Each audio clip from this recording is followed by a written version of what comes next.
Assalamualaikum. Hi everyone, I'm Aznida Azhar, one of the founders of Naturekids in Riam Bahar. We are here at Naturekids Childcare Center.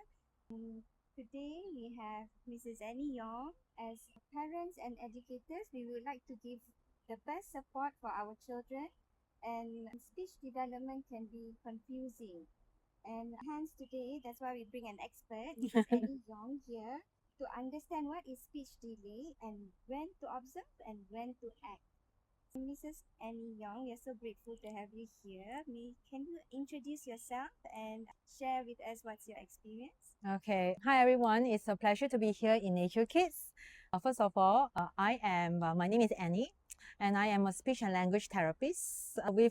I've been practicing for close to 20 years now, and my last decade of practice has been solely with preschool children and under ages. I'm here to see how I can support you in your questions. Annie, tell us what is speech delay?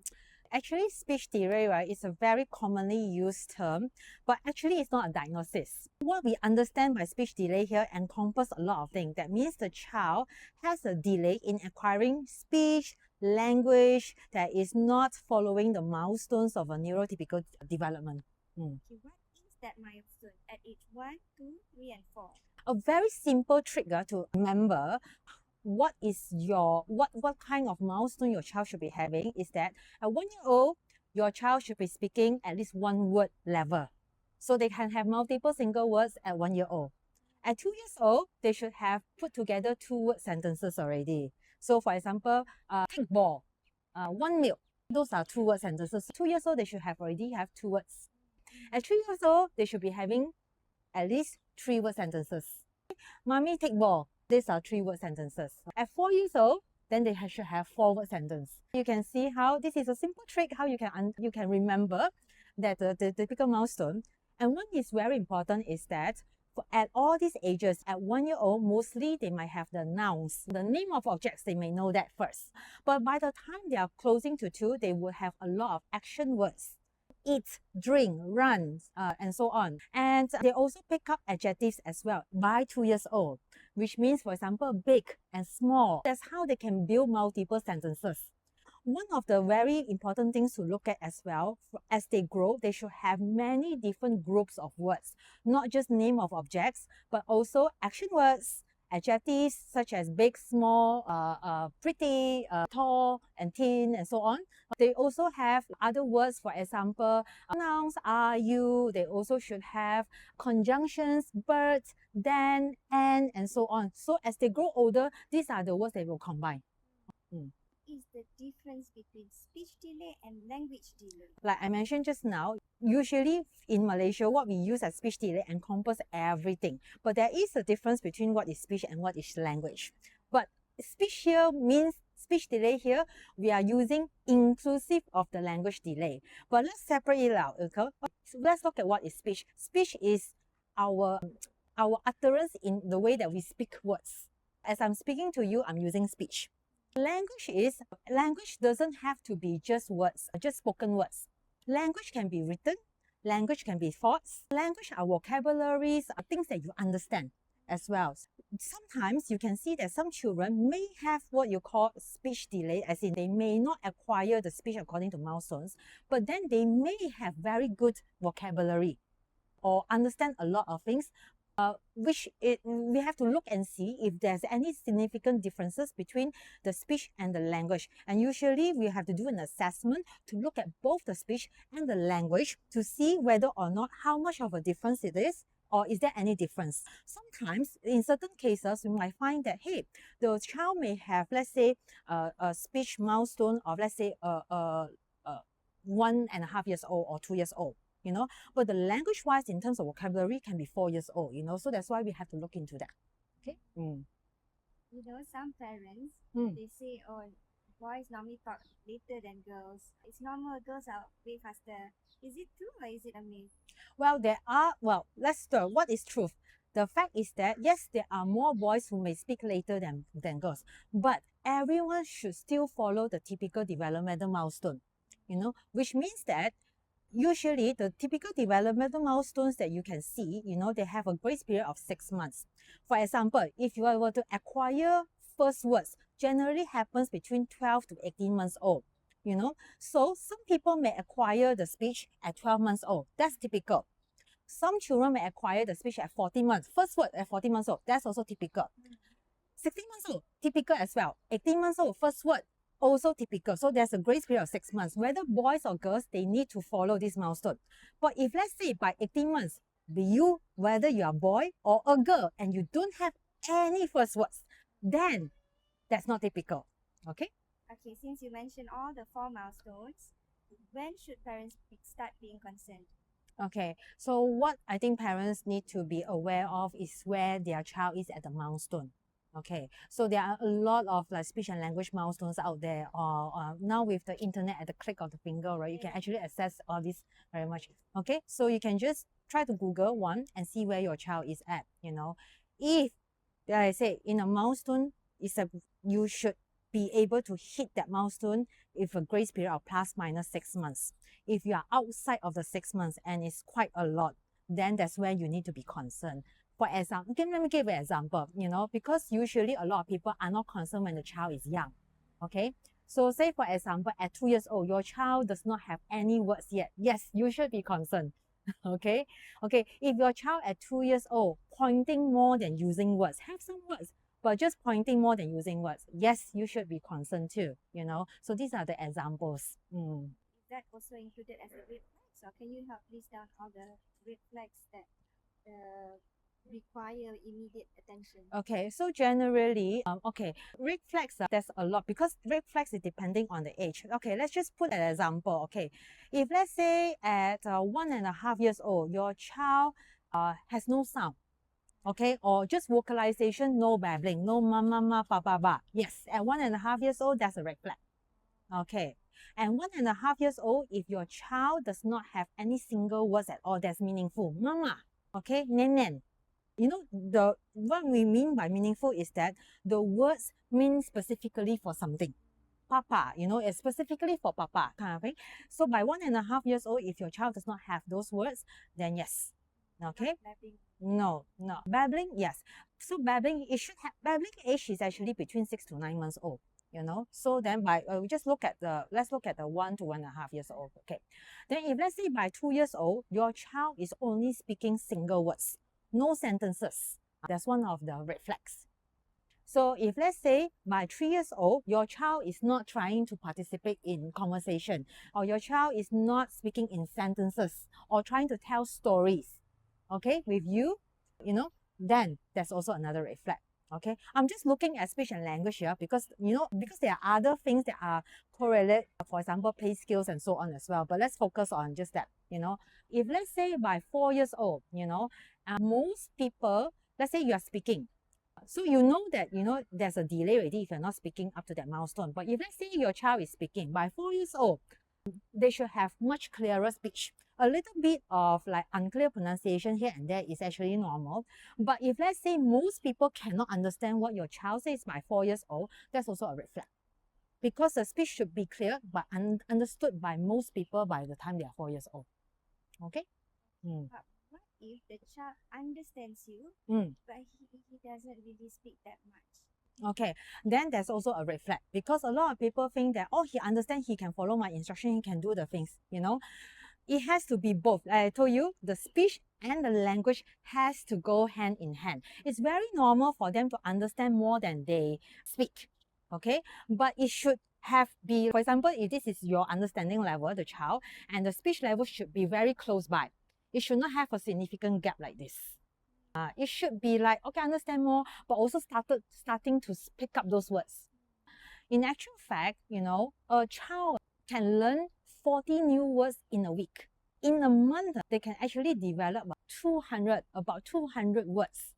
So if we don't look into this from the early on, can you imagine how much the child will need to catch up by the time they are preschool? And I see a lot of parents, they panic only when the child is 5 to 6 years old because they're going to school. And the 2 to 3 year old time is the one that we want to catch, because these are the time that you want to help build up a solid foundation of the language, because this will impact on the academic skills later. Does speech delay usually lead to or signal other conditions such as dyslexia? Okay, dyslexia is a different kind of condition. Dyslexia is mostly due to reading, having difficulties with reading. Okay, so then usually for dyslexia, you might see signs and symptoms at 5 years old, but otherwise the child is intelligent in many different ways. They may not develop speech and language difficulties and so on, but they have a significant difficulties in reading. So that one is a different problem. But there are others. For example, if the child say, for example, there are other conditions such as developmental language disorders.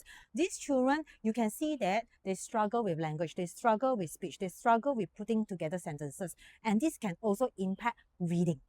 But it's a different. So we have to really, why we so what if you find that your child has difficulties in certain areas, that's why it's important for your child to be seen by different people, for example, the pediatricians or the speech therapists and so on, to determine what is the diagnosis or what is the condition, so that we can actually look into what are the support that your child needs, because everything is different. So you're saying that dyslexia is a separate condition than speech delay, but speech delay can cause difficulty in reading. But yes, it can. Not mean that it's dyslexia. Yeah, it does not mean that it's dyslexia. It's two separate. Yeah, but I can tell you that speech and language delay will definitely impact on reading and writing. Because if you look at it, when we read and write, if you read, you need to understand the words. If you do not have the vocabulary, your child may read, but your child does not understand what they're reading. So therefore, when they want to answer questions, they can't, because they don't understand what they are being read. They don't understand the instruction of the task. For example, if your child does not know the word circle, you say circle the correct answer, your child will not be able to do it, for example, you know. And also, remember, look at how your thoughts, how do you write? It's from your thoughts, isn't it? If your child doesn't have the vocabulary, if your child is not stringing sentences, is not telling stories, how are they going to be able to write down all these thoughts? So it will impact. Yeah. Can daily routine or nutrition play a role in developmental daily? Well, let's talk about nutrition first. Nutrition is very important. Nutrition is important for general growth. Okay, so these are monitored very closely in your clinics. If you go for vaccination, that's where your nurses or your pediatricians will take your weight, take your height to make sure that you are growing well in the what. Of course, the growth will also impact on your brain growth and everything. So proper nutrition is important, but there's no any nutrition that can target on speech and language, if you know what I'm saying. So for example, there's no supplement that you can take that can improve your speech and language per se. This advertisement, the chicken essence. Well, it might help with your general growth, general health. That's fine, you know, well within limits.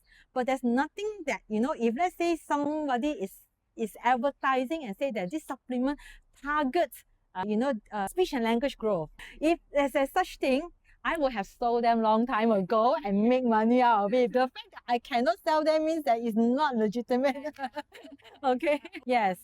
Yes. So nutrition is very important. It is. Now, routine. Yes.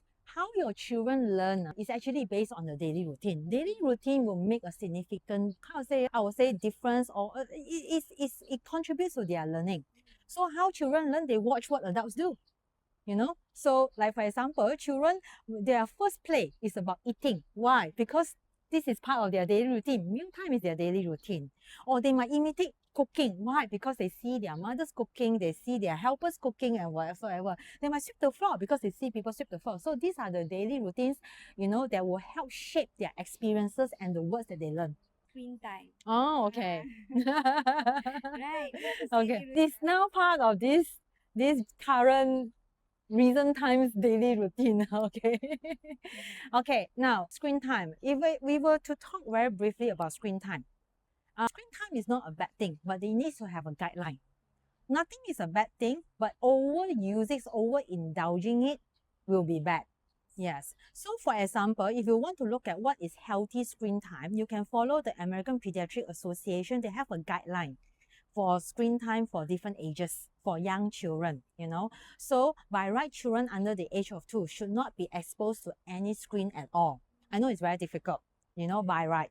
But having said that, video calls, FaceTime, those are not included in the screen time. You know why? Because it's communication. Interaction. Yes, it's interaction. It's communication with your loved ones who are afar. You know, we have now relatives all over the world, or you have grandparents who stay elsewhere and the parents work in KL, for example. These are the ways that you make connection. So those are okay.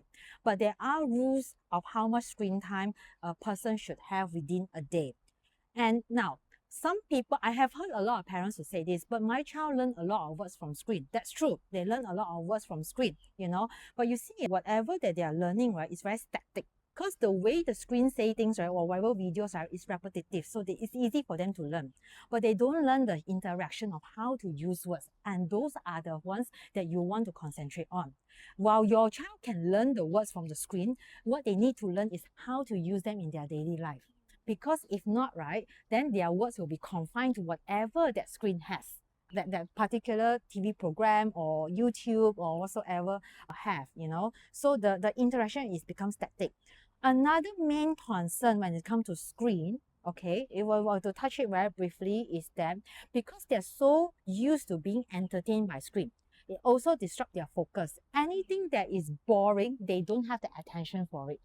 That's deemed boring. And a lot of children find it hard to find things to do themselves. They do not know how to, okay, if I don't have this, what can I do? You know, these are very important activities that the children need to, like problem solving. Okay, if I'm bored, because right now entertainment is at the tip of your finger, I don't like it, I swipe, swipe, swipe, swipe, swipe. So then they're so used to swiping everything, okay, so they do not know what it means by being bored. Yes, the solution is very fast. And so it might also affect their attention span. So they want it now and instant account and instant, you know. Yeah, and also screen time, too much of screen time, meaning that usually I would say no more than 2 hours. 2 hours a day is actually a lot. It also disrupts their imaginative play, it disrupts their motor skills because they are not running, they are not walking, they are not jumping, they are not doing physical activities, they are not using scissors, they are not using pencil, they are not coloring, for example, to entertain themselves like how we used to, you know, at home. So there needs to be a balance of screen time and also other types of play at home. Now I would like to touch on the assessment and the diagnosis part. Okay, so if parents decide to seek help, what is the first step? Okay, so a few things. For example, if the parents notice that their child is not following the typical milestone for their speech and language development, okay, there are generally 3 people that you should see. First one is a pediatrician, to have them assess your general milestone to see whether or not there's any other conditions, you know, so you can see any pediatricians. Second one is we will also advise that you do a hearing test. Now, some of you may think that, okay, when my child was born, I did hearing screening. Okay, even if you pass the neural hearing screening, okay, you should do a more complete hearing test to rule out any hearing problem that they might have. Now, for example, right, what is very obvious is people who cannot hear. So like you cannot hear the loud sound, bang. So that's very obvious. Okay, so those are, you know, you will detect it from birth. What is not obvious are those like, you know, they can hear, but they can hear only at hear some sounds, but not all sounds. This will impact on the speech development. So that's why you will hear some of the children, how come my child's speech sounds a bit different, or they're not pronouncing the words. Like by 4 years old, they are not pronouncing the words right, you know. So we will test for hearing to make sure that whether or not the hearing is actually the difficulties. Children who have frequent flu, you know, they're always having running nose, you know, they could have actually liquid, or, you know, where we call it blockages in the ear. So it can cause disruption to the hearing. Okay. So the third one is, of course, the speech and language therapist, for them to assess where your child is in terms of the speech and language milestone. So I would say these 3 people are the people that you need to see. Okay, first is a pediatrician, hearing doctor, and then audiologist. Audiologist, very significant, to be precise, the audiologist. So it doesn't mean that you need to see one, then the other, then two. Okay, so you can see all three together. But sometimes you might see a pediatrician, and the pediatrician can help to refer to the audiologist and the speech and language therapist. So, what does a speech assessment usually involve? So for us assessment, right, first of all, we will see whether or not there's a referral letter that come to us. Sometimes a doctor may have seen and write a referral letter to a speech and language therapist. Okay, so then if we have the referral letter, then we can kind of know what to expect. That will be helpful to us. Okay, for example, if we know that the child has Down syndrome, then we know, okay, what are the speech and language characteristics for that child. So we kind of like expect to know what are the assessments that we can do. Okay, but if let's say the person come without a referral letter, or the doctors is still undergoing observation and assessment, okay, and the letter may come to us and say speech delay, which probably means that they are still going through assessment, or there's no referral letter, then we will do a speech and language assessment. We will test on different things. Generally, we will test on, for example, what are the child's, according to the child. Say, for example, the child came at 3 years old, we will test the speech and language components up to the 3-year-old component to see where the child is, both the speech and also the understanding, as well as if let's say we notice that there's articulation difficulties, then we will also test on the the pronunciation, if for people to understand easier, the plot. But of course, another thing we need to make sure first is that the child already has done a hearing test, because hearing test results will also give us, will also impact on how we support the child later. For example, some children with significant hearing loss, they will know from birth already, because these are the children who will not detect the loud sound, bum, they don't turn around and so on. But the children who have like on and off hearing loss, or we call temporarily, possibly this is, for example, children who have a constant flu, running nose, so they may have like blockages, so it might impact on their speech. So these are the things that we need to know, so that we know what are the therapy techniques or whatsoever that we need to use for the child. Okay. So no speech therapists for young children will do the assessment without wanting to know the hearing test as well. So assess how they are at home and at school, because they behave differently everywhere, right? So it's very difficult to capture when you are in a clinic. So a lot of part of the assessment is also on the parental interview. So that we will of course interview the parents, like what are their concerns, how do they find their child, what are the ways that the child are using to communicate. Of course, best if we can observe the child in their own natural environment, like you said, the school and the home. But unfortunately, right, with resources are scarce, in a sense that that would mean extra expenditure, extra time, to go to the schools and so then not everyone wants to opt for that. And if let's say you go for government settings, definitely those are not an option, because they already have a long waiting list and so on. They are not able to observe them in the natural environment. But if you go for private speech therapists, then they may. There are some also speech and language therapists who do home visits. So they may be able to, already observe how the child is at home.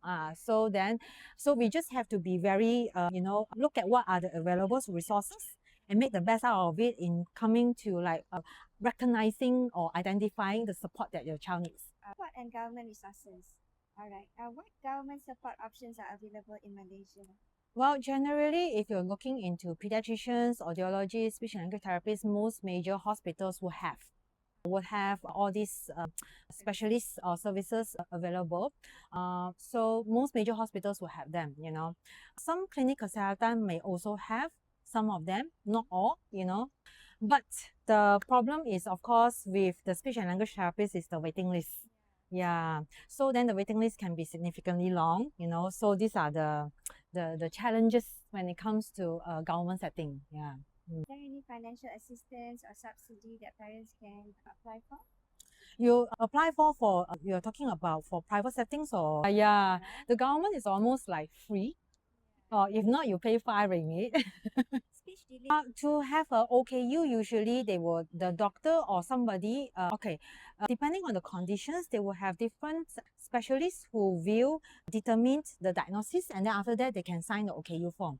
So if let's say, for example, the person, there is there is a particular diagnosis that is like something like equivalent like speech disability, but it has to be diagnosed and then signed by the relevant person who diagnosed it. Okay, so you were mentioning the very long list for the government hospital. So for example, parents who needs immediate actions, right? They will most likely need to go to the private hospitals. Okay. What are the support that government is giving? First of all, speech and language therapists may not only work in hospitals, some of them may also work in centers, some of them may be doing their own freelancing, they work, they can go home visits and so on. Now, in terms of like private services, okay, there are some government agencies or places where can offer some one-off help. For example, Zakat does offer some help. Okay, you may, well, I don't have the details. You may want to look into the Zakat website itself, and see whether or not you're eligible for any of this financial assistance. Anis Yayasan Yawas, okay, Yayasan Anak Selangor, Istimewa Selangor. They also have one-time, one-off kind of assistance for people who need to go for therapy centers and so on, So you have to see whether or not you are eligible. They have their terms and conditions. So you can look around for this if you need private assistance, but at the same time, you need also financial assistance. After the child has been diagnosed as speech delay, right? What are the first 3 steps that they need to do? Okay, now maybe the first 3 steps I would say is that first, as parents, understand what the diagnosis means. Okay, you may want to read up more and understand the condition so that you yourself are more prepared, okay, to support your child. Okay, so find information and to understand. Second of all, possibly is to find out what are the things that you can do, what are the techniques, or what are the things that you need to do to support your child directly. Okay, so these are the things that you can learn from, if let's say you are seeing a speech and language therapist, they usually will teach you the steps and techniques, get involved, learn up, because if you are more involved, your child may be able to make better progress. Okay, and the third one is that find support for yourself. As parents, sometimes you're very lost, you also need to you also need you may have a lot of questions, confusion, or you may have concerns about the future. So I would say that seek support groups, seek people who have been in those shoes, and find, kind of support for yourself, that in a way, it's also it's not just a journey for your child, it's also your own personal journey. Build your own village. Build support for yourself, family members, grandparents, schools, all this kind of, these are your support systems. So I will say do these 3 steps. What can parents do at home daily? Okay, now if let's say you have gone for speech and language assessments and also gone for sessions, I'm sure that the speech therapist would have show you what to do with your child at home, kind of thing. But if let's say you haven't, you're waiting for one of the things that you can do is spend more time with your child playing. Really get involved in their daily routine. Okay, it doesn't have to be just playing. Things that you can do with your child include meal time, bath time, okay, playtime, and so on. Even a car ride is also spending time. So these are the times where you can actually build your child's languages and also words, So reading time, bedtime, all these kind of things, The key point is quality spending time, where you are actually engaged and attuned to each other. Now, I'll say what you shouldn't do first and what you should do. What you shouldn't do is not test and ask questions. What is this? What is this? What is this? That's not helpful. Okay. What you should do is say, wow, look, it's so windy. Engaging, look at where the child is looking at, what the child is doing, describing the things to them. Because this is where they are engaged in. Okay, and you're describing, we call this also parallel talk. That means you're talking to the child. It doesn't matter whether the child responds or not, but they can be listening. For example, we're out in the nature, oh, I hear the birds chirping. Chip, chip, chip. Yeah. Oh, it's so windy. The leaves are moving. Oh, look, tree. Things like that. Just describing everything. So whatever the child is doing. So I'm not asking questions. Why? Because if I ask questions, what's that? What is that? It's the fastest way to turn the child away. I'm also not directing. Look at the tree. See? Look, the tree there. That's also one way to turn off their attention. Yeah. Look at where the child is looking at. Look at where the child is doing. Wow, that's a nice paper. Yes. what the child is doing. Yeah, because then means that you're showing interest in their activities, and people like that. People like that you show interest in what they are already doing. So engage in that. So it can be mealtime, it can be bath time. Oh, the water is so cold. Okay, how can schools and therapists collaborate? We definitely can, So one of the things that if your child is already seeing a speech and language therapist, ask for tips, what they should do in school, ask the school if they are okay with the therapist contacting them, if they can have the therapist come over for observation so that they can, look at the things, what are the things that the child need, for support in school, or ask if they can contact each other so that we can all work together, because if a collaborative practice, right, will definitely be helpful to the whole family as compared to just going to a session, attend a speech therapy session, say once a week, but then you do not know what to do in school. Then that will be counterproductive or productive. So have everyone work together, be on the same page. Okay, we have come to the end of our sharing session, and I think that was very, very insightful. I hope it benefits all of us and makes us understand it better so we can give better support and probably have better control of situation. Yeah, and also at least now we can have a better connection with the children too. Yeah. So thank you to our speaker Ennie Yong. It's my pleasure. It's my pleasure to be here. See you. Okay. Thank Bye. you.